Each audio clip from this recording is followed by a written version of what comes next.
हम यहाँ पर बात करने वाले हैं हवलदार आर्मोरर जगदीश चंद्र दास के बारे में, जो आसाम राइफल से वीआरएस लेके गए हैं। तो उनके बारे में हम बात करेंगे, उनके एनपीएस के बारे में हम बात करेंगे, कितना एनपीएस में उनका बैलेंस है, तो वो सब हम यहाँ पर जानने वाले हैं। तो उससे पहले हम यहाँ पर एक बात आपको बताना चाहेंगे। इससे पहले भी हमने रिटायरमेंट जाने वाले, वॉलंटरी रिटायरमेंट जाने वाले लोगों के बारे में वीडियोस बनाई हैं, कितनी उनकी सैलरी बनी है, क्या बनी है, वो सब आपको हमारे चैनल पर देखने को मिल जाएगा।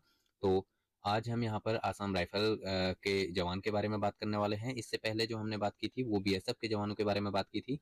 तो अब यहाँ पर जो आसाम राइफल के जो जवान हवलदार आर्मोरर जो यहाँ पर पेंशन गए हैं, वॉलंटरी रिटायरमेंट लिया है जिन्होंने, तो उनकी कितनी पेंशन बनी है उसके बारे में हम बात करेंगे। तो सबसे पहले आप यहाँ पर देख सकते हैं इनका नाम दिया हुआ है, उसके बाद डेट ऑफ बर्थ को यहाँ पर हाइड कर दिया गया है। बाकी उसके बाद हम बात करें तो ये इन्होंने जो ज्वाइन किया था आसाम राइफल, तो date of employment in Assam rifle, तो 23 अगस्त 2004 को इन्होंने ज्वाइन किया था। अब कुछ लोग यहाँ पर 2004 जैसे दिखता है ना, तो 2004 देखते ही ये बोलने लगते हैं कि भाई 2004 वालों को तो ओपीएस लागू हो गया है। तो ओपीएस किनको लागू हुआ है वो मैं आपको सबसे पहले यहीं पर क्लियर कर देता हूँ कि जिनका नोटिफिकेशन अप्रैल 2004 से 1 अप्रैल 2004 से पहले का नोटिफिकेशन है और ज्वाइनिंग बाद में हुई है, तो उनको जो है ओपीएस लागू हुआ है, वो भी केस लड़ने के बाद।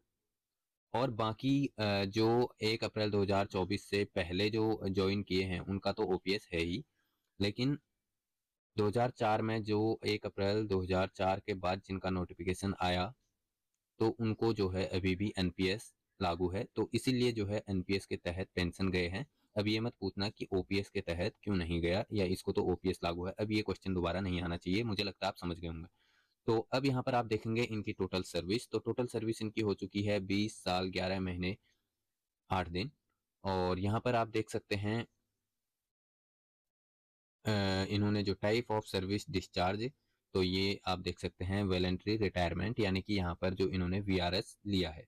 और फैमिली मेंबर्स की डिटेल है वो यहाँ पर हाइड की गई है। उसके अलावा आप यहाँ पर देख सकते हैं इनका जो नेट बेसिक पे है, तो वो है 45,400 रुपये।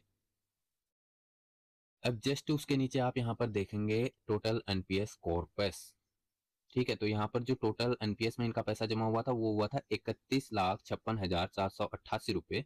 और lump sum to be received at the time of retirement 20%। तो यहाँ पर जो 20% तक आप विड्रॉ कर सकते हो अगर आप 60 साल से पहले जा रहे हैं तो।